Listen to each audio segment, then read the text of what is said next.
fitra is basically the primordial state, the original state, the innate disposition. It's the kind of original normative innate disposition.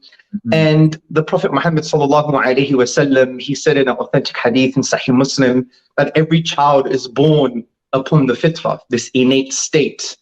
And the fitra, the word itself, coming from the triliteral stem, fatara, which you have words like fatrun and fatarahu, it's like something has been created within us to acknowledge the divine. Now, there are two main opinions in the classical tradition concerning the innate disposition. Irrespective of what position you take, it's still coherent with regards to what we're going to say today.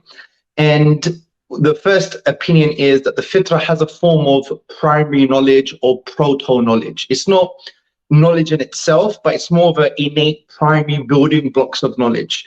And what is that knowledge? That God exists, that he's worthy of extensive praise, and some scholars argue a sense of objective morality, some objective morals.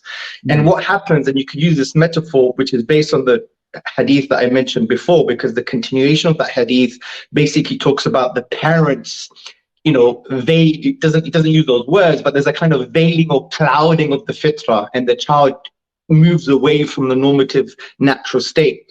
So you can use a metaphor of the fitra gets clouded, and you know, the whole point of life, the whole point of da'wah, the whole point of engaging with tradition, engaging with Muslims, is that these things become ways to uncloud the fitra, to awaken the truth that's already within every single human being.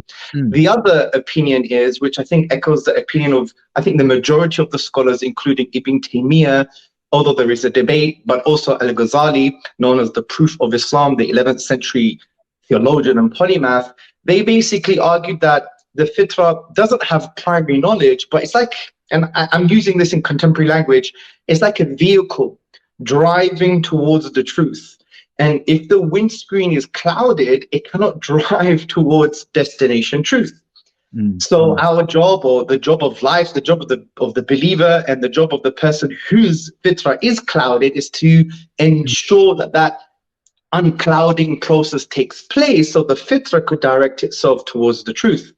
Now, what that does is that really gives us a kind of picture of this natural state that everyone believes in some kind of creative agency.